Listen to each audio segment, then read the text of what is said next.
ప్రభువు ప్రియ రక్షకుడు యేసుక్రీస్తు వారి శ్రేష్టమైన నామంలో మీ అందరికీ వందనాలు తెలియపరుస్తున్నాను.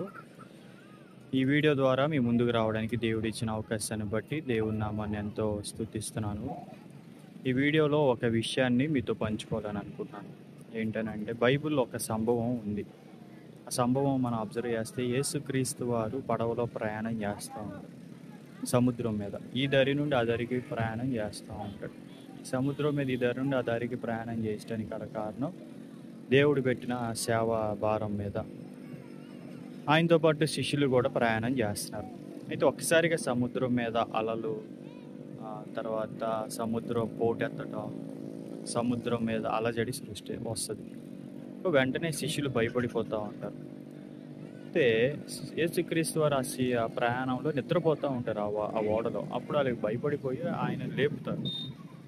అప్పుడు ఆయన వారిని గద్దించి అల్ప విశ్వాసులారా అని సంబోధిస్తారు, అని వాళ్ళు తిడతారు.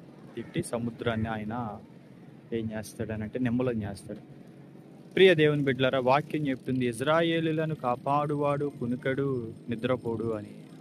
అలాంటి దేవుడు నిద్రపోతాడా? మనకి ఏదైనా అయితే నిద్రపోడు. కానీ శిష్యులు అల్ప విశ్వాసాన్ని బట్టి ఒక్కసారిగా గలిబిలిగా అవుతూ ఉంటారు. మన జీవితంలో కూడా వాగ్దానం చేసిన దేవుడు మన జీవితంలో అలలు, తుఫానులు, అలజడి వచ్చినప్పుడు మనం భయపడిపోతూ ఉంటాం. మనం యేసుక్రీస్తు వారి యొక్క శిష్యులుగా ఉండి కూడా, ఆయనను విశ్వసిస్తున్న వారిగా ఉండి కూడా, ఆయన మన జీవితంలో ప్రయాణం చేస్తున్న కూడా మనం కొన్నిసార్లు శిష్యుల వల్ల అలజడికి లోనైపోయే ప్రమాదం ఉంది. అప్పుడు మన విశ్వాసంలో సన్నగిల్లకుండా యేసుక్రీస్తు వారి వైపు చూసి, అయ్యా ఈ పరిస్థితులు మీరు నెమ్మది చేయండి, నిమ్మలం చేయండి అని మనం అడిగితే, మన పరిస్థితులను చూసి దేవుడిని అడిగితే, అయ్యా ఈ విషయంలో నాకు సహాయం చేయి, నా పరిస్థితులు ఇలాగా నా జీవితంలో ఎదురు వచ్చినాయి, అలలు వల్లే ఎగురుస్తున్నాయి అని చెప్పి మనం దేవుడిని కనుక అడిగితే ఆయన నిమ్మలం చేయగలిగిన వాడు, పరిస్థితులను చక్కదిద్దగలిగిన వాడు. నీ జీవిత ప్రయాణంలో ఆయన ఉన్నాడు కాబట్టి, ఆయన కునుకడు నిద్రపోడు కాబట్టి నిన్ను గమ్యానికి చేరుస్తాడు.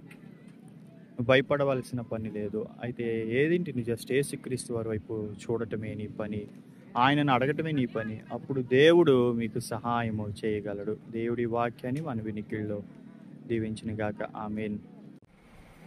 Subscribe, share and support our trust.